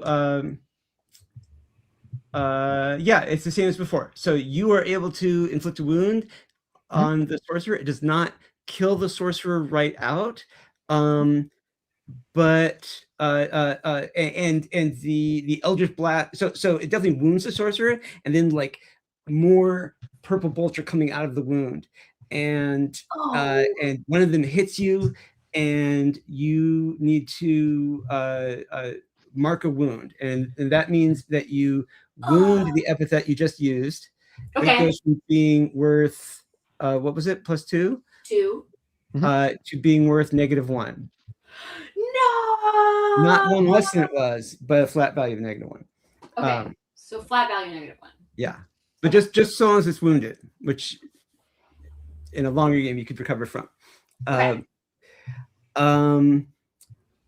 And yeah, but definitely the sorcerer has taken a wound and is tottering around, clearly feeling the effects of it, but also is the eldritch blasts. Oh no. Sorry, game. We got a hole in him, and now there's more purple stuff coming out. Anybody else? can I like take a brazier that's like dangling off a wall sconce and like Sure. toss it at him, make him trip over his feet so that all that zappy stuff is pointed at the floor? Yes, absolutely. You can do Dazzling Blade, which is your fighting move. All right. Ooh, Dazzling Blade. That is a 5 + 5, a 10. Great. So you were using your +0 epithet, I assume? Yeah. Okay. Wait, that's fine. I'm just gonna go with it. Okay, that is a I was flirting. a Sorry. glowing success. But What? okay. What? My +0 epithet is flirting, and I guess that's not appropriate, but it doesn't matter because Yeah, I well, made see, it that's anyway. the thing. If you pick one of the other epithets, then it becomes a burning success. Oh, which- wait, yeah, okay, then finds a way out of every corner is a +2, so that Yeah, would make it yeah. okay. Let's make it a burning success. All right, excellent. You, so when you attack with panache or trickery, which you are, you fight with deadly beauty. Mark fire. If the fire track for anybody maxes out, then it triggers this move called Defy the Gods, which maybe we'll get to. So you inflict 2 wounds and take wounds as directed in return. Pick one from the first list, and I'll pick one from the second list. Okay, wait. Where can I see the wound? This is row 102 on your part of the character sheet. Yes, 102.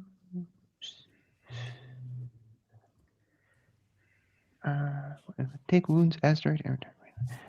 So unless you pick your first, yeah, go ahead. Flirt with or provoke your enemy and gain +1 heart. Is that? No. The one that says you fight with deadly beauty. Yeah, that's in there. But you still get to pick one from that first list. But I think in this case, you're either going to parry or vault. You're either going to take less wounds, or because of what you're doing with the brazier, you're going to, draw eyes on me, perhaps. Yeah. Oh, cool. I see. Okay, yeah, because that is kind of an acrobatic move. So my next bolt is +1. Excellent. So mark a wound yourself. Wound who finds a way out of every corner. So it is now worth -1, and but you have now tripped up the sorcerer, who still has this purple energy coming out of their face, but they go shit, and and now they're on the floor, and they're like struggling to get up, and there's just like this energy blasting at the floor as they're facing it and like ricocheting off. But the sorcerer is incapacitated, so if you want to go in and get the amulet, you could do that.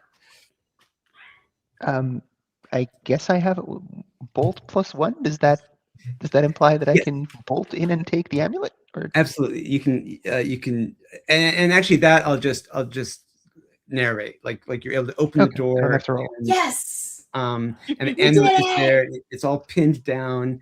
And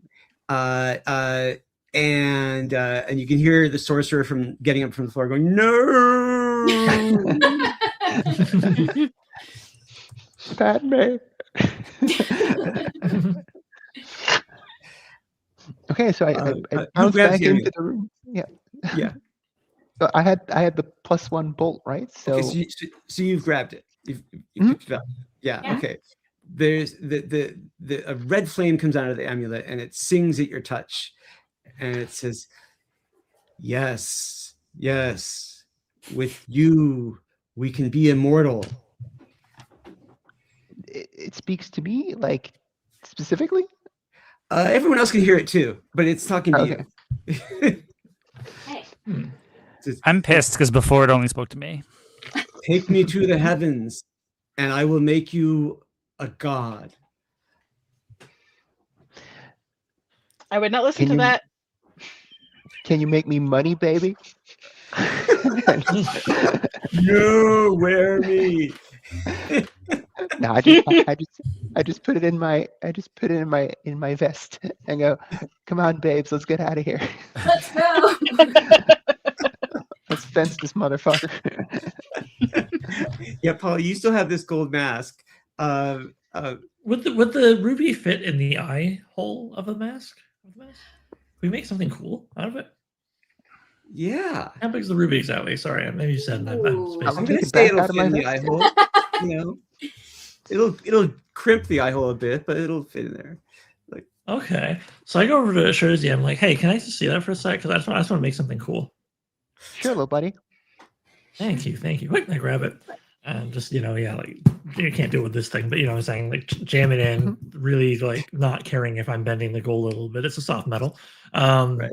and just get it in there, and presuming I can. Tell me if I can't. Once I have accomplished that, I sort of hold it up and go like, feeling very pleased with myself. They were contemplating wearing it, but thinking maybe that's a bad idea. When you jam it into the mask, the sorcerer goes, "Ah, my face!" And I sort of look at him, and I start like you can see like math flying around my head, basically. Just like I'm pondering what I've done. I'm like, The beam lady. Yeah. But I'm like, yeah, I'm fine with this. Okay. Now I bet it's worth a lot. I say to Shurzy. You know what, Polly? I think Double you're treasure. right. But I do think somewhere. that ought to get the heck out of here before this guy wakes up. We gotta go. Like Yeah. now. Yeah. Mhm. Yes, Yeah, situation's so- pretty Okay, bad. so we're going to go in a direction. So I start heading that direction really ambitiously, but I'm just going to throw this out and let Chris, you do what you want with it, and I'll shut up for a second. I feel like there's a god somewhere wearing something you wouldn't normally wear as a hat, watching Polly the Lost Child holding this, hat on a hat of an artifact, if you will, and getting nervous because the prophecies were like a lost child would take this thing and become a god. So I'm just saying, smite me, if you will. Anyway, so yes, Polly holding this nonsense, charges down the stairs, anxious to get out. I'm going to say before you all get downstairs, the sorcerer explodes in purple light, and they're standing there wearing the scraps of the robe of this sorcerer is a heavenly messenger with 6 wings and an enormous barbed sword who says, "Stop. Your blasphemy has gone far enough. I am sent from the gods to reclaim what is theirs." I think this is when I finish scuffing my circle of sigils around everything to once again make a terrible decision, possibly a demon, which because man, how can I make this not be satisfied with simple answers? I think there's a lot of ways. I think the simple answer is to give it to the god. Yeah. Yeah, I think their answer is just to stop, and stopping is boring. We should always keep going and keep reading and keep uncovering more. Keep scuffing your magic circle. So 6-5-3-2. Hey, it's a burning success. Oh. If 2 people have a heart of yours, which I'm not sure if they do, you could bump one of those up to a sequential value. But Someone does. Who has a you heart? need 3 dice of equal value for the demon. So Ross and Agira, right? I believe I gave her one or them one. I think. Let's see. I gave mine to Roz. So Yeah. yes, I Roz feel has like- 2 hearts of yours. So Roz, if you give me a heart, then I can animate something in the room. Oh yeah. Roz immediately gives a heart. Because that's what Roz does. Of course. Oh, hold on. Or I can transform something into something else. If I have Yes. 2 dice of equal value. Right. This is the Yahtzee part, y'all. So if I turn the 5 into a 6, with the power of Raz's friendship, which I again resent, I can transform myself or a mortal or a creature near me into another mortal or creature. So, and it's a burning success. And so I reveal the subject's true form, at least as it is now. Their player describes it. So I think what I'm going to do is, because it's using Raz's friendship, which I so resent, my intention is to turn Raz into some kind of like uncanny, awful, even more scary creature. But It's instead, got to be a rabbit. It has to have some form of a rabbit. It's my only requirement. well, it says, "I reveal your true form. You describe it." Jackalope. Sorry. It's a really big, scary rabbit. Like, Okay. you know, Like Donnie Darko. yeah, like I was thinking Frank. Yeah. Donnie Darko, yeah. Only like 6 heads, and then I don't know, horns. Every horn is as long as your 7-foot spear. Yeah. 7 really long horns as long as 7 foot. So you're like the jackalope of doom. Yes. Yes. 100%. Okay. All right. I like this plan. This is a good plan. I feel good about it. Okay, so you are an enormous rabbit bursting through the mud brick and stone ceiling of this temple, and the emissary of the gods stands there and grips its sword, gets in a battle stance, and comes at you. Okay. Kaiju bunny battle. Kaiju bunny battle. That's what's happening right now. Okay. So I think that I think that what you've done is you've made yourself an equal in battle against this angel envoy. That this immortal being that otherwise would have creamed you now has to give punch for punch. Amazing. This is the best day of Roth's life. Okay. In that case, so my moves, I mean, I could probably just do a clash. My moves were all designed for like, I got on watch and scatter like leaves. I could have used scatter like leaves with the guards, but it's better when you yeah. So clash. So we do, just like massive clawed paw comes down. Huge. Rocks are going everywhere. The ziggurat is just like shuddering and crumbling. Okay. Totally. Yeah. Okay, so all right. but the thing is, I can't use who protects friends by themselves. I have to use who never backs down from a challenge. Nice. Of course. So there you go. 5, 5, and 1. So I got an 11. Learning success. Excellent. Oh wow. Nice. Okay. Your attack gets out of hand. Mark fire. It puts you up to 3 fire and deal at least 2 wounds and take wounds as directed. So pick one from the first list, and I'll pick one from the second list. Where is that? This is go to where I am. I'm on row 97 on your character sheet. I promise I can count. Okay, 97. All right. There are numbers on the left side of the screen. I see this. Yeah. Okay. Which wounds? You break or lose something important. Let's be tragic, because I love tragedy. I love tragedy. You wound one of your friends by misfortune or carelessness. If Roz is a giant bunny, somebody else is getting hurt. All right, you also get to pick one from the first list. So spring back and take 1 less wound, or take an object from the enemy, or take an object from the enemy. I want that big sword. I want that sword. The flaming sword. Big flaming sword. There you go. Just holding it in your bunny mitts. Yeah.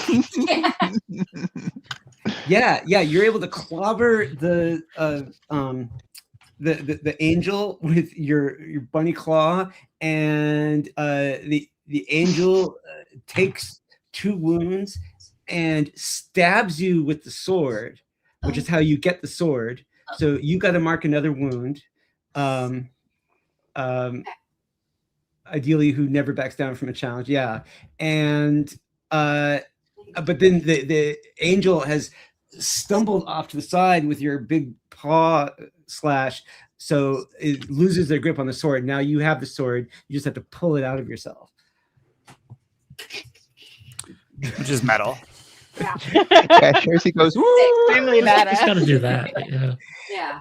The angel has stumbled and is picking itself back up. Who else wants to do something real quick? Maybe Gira can do her Me! their acid spit. yeah. I could definitely do something. I have, let's see. Yeah, Breath of Tombs is probably my best choice. I agree. I think that's. Alrighty, let's give that a shot. Which epithet are you rolling with? Oh, that's a great question, and I didn't look. Let's try. Who has the strength to overcome despair? Nice. Which is +1. Okay. Dropped it. I'm sorry. You're good. 6. Double 6s. Oh, Oh, shit. great. 13. Damn. Yes. Excellent. Okay. So Hang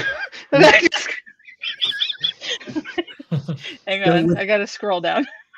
with Breath of Tombs, okay, so you mark fire, and you build out a cloud of pestilence and death. Everyone in the scene withers, friend and foe alike, taking 1 wound. Wait, what? Yeah, I just injured everybody. I'm sorry, guys. I ruined it. Can I hide behind the bunny? but you All right. you also wound the angel, and they stagger back with just black lines spider webbing out from their face where they've breathed in your grave dust. But everyone else has to mark a wound too, and if you have wounded your last epithet, that triggers a scene. Okay, that is my. Crisis. So I'm wounded too, right? Like I have to. Yes, you are also Okay, wounded. good deal. I'm just trying to check what I'm. That's my first wound, so yeah. Yeah, same here. But it's not the first one for Roz. No, this is my 3rd one. Yeah. So this means now you Oh, go no. into crisis. I've So got down in row 70. Oh boy. This is your lowest moment. This is the bad news for the bunny. Okay. I'm sorry. No. So do you want me to read it off? Please.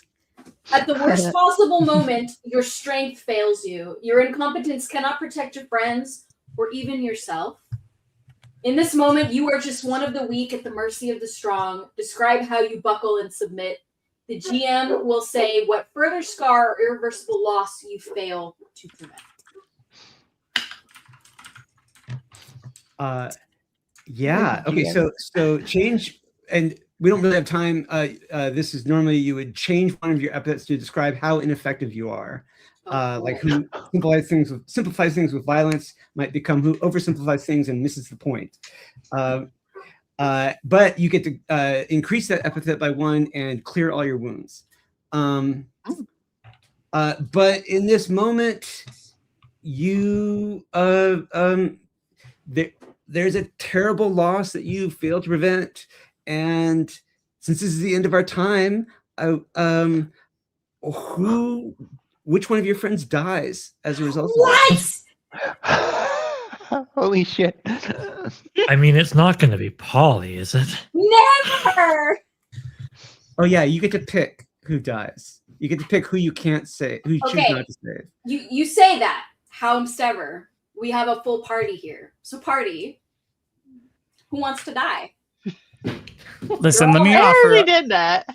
let me offer up that, like, whenever I pull on these big magics, I turn more and more to stone. And what if Oh, this yeah. one? What if in making you into the nightmare bunny of your dreams, Yeah. I got too close to cracking, and this makes a big crack sound go through the stone parts of me. Oh, great.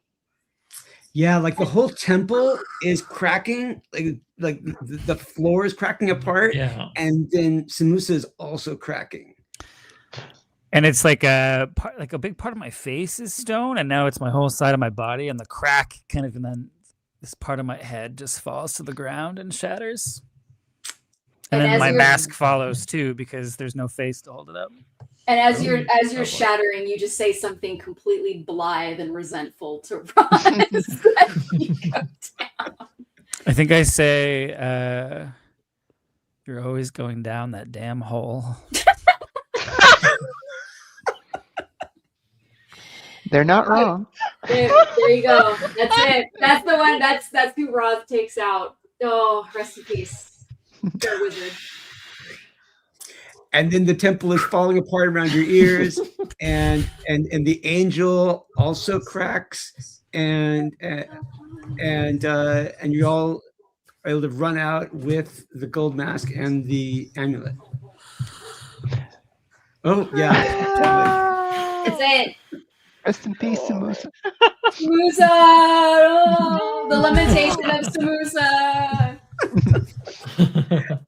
all right. Thanks, you all. Thank you for a great speed run of this game. Yay! Well, thank you, Chris. It was Yeah, really that was fun. fun. Yeah, that was delightful. Uh-huh. And Chris, yeah, thanks so much for running it, Chris. And like as a forever DM, I definitely have had experiences where it's like we got to do something fun in like almost 2 hours. So I really appreciate that you met those challenges. I feel quite well. Yeah, that was fun, and it was a different play style from what I'm used to, and I enjoyed it. It was really fun. Mhm. Cool. I'm glad you had fun. I love your characters. They're wonderful. Aw, thanks. I picked it up on itch. I'm going to run it next week. So, Oh, you're gonna run it? Oh, great. yeah, I picked it up earlier today, and this was really fun. So yeah, I feel like I'm going to probably run it in the near Well, future. Awesome. Let me know if you have any questions. Yeah, Yeah. you know what, Chris? I think it's only fair. Anybody who's been watching who wants to play it, where can they find it?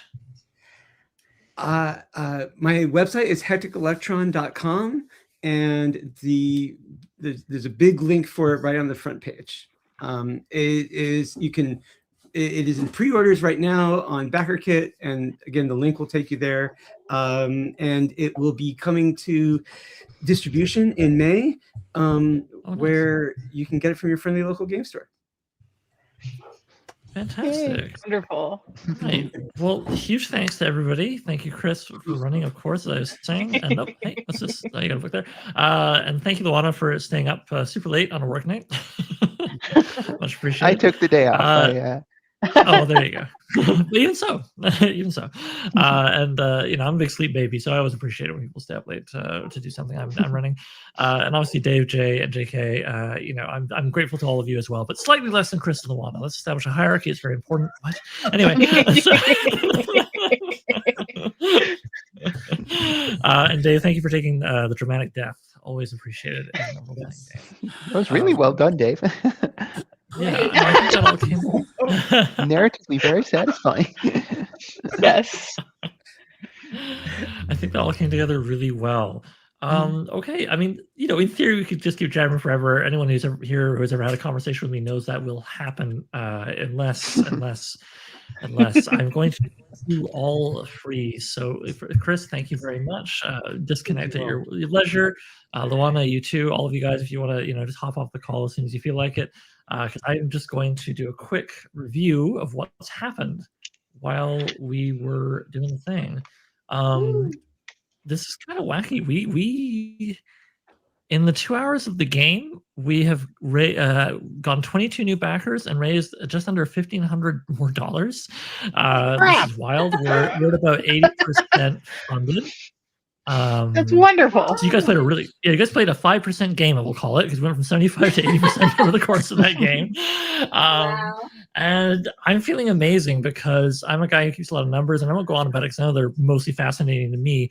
But yeah, like this time last year when the live stream ended, we were at 68% of a smaller goal. So this is like we're doing good. We're doing a big improvement over last year. It's really exciting. And it makes me feeling like, yeah, we'll probably get, fun stretch goals like double art. I mean, we always want more illustrations. We've gotten that every year, so I'm hoping we'll get it again. The shipping discount, because hey, who doesn't need that? And then, of course, something I always find exciting, which is the chance to share success with our contributors. Because after the shipping discount stretch goal, it's nothing but author raise, artist raise, author raise, artist raise to the end of time. So let's see how many of those we can get this year as well. All right, well, I guess we'll call it a night for now. But everybody, thank you so much again for joining. Everyone in the audience, thank you so much for watching. And if you're catching the recording this later, I hope you enjoyed it. And the crowdfund, if it's still running, you can find the link in the description on YouTube. All right, everybody, let's see if I can remember how to end a stream. There's a big button that says end stream. It's probably that. Probably. Let's see what happens when I press the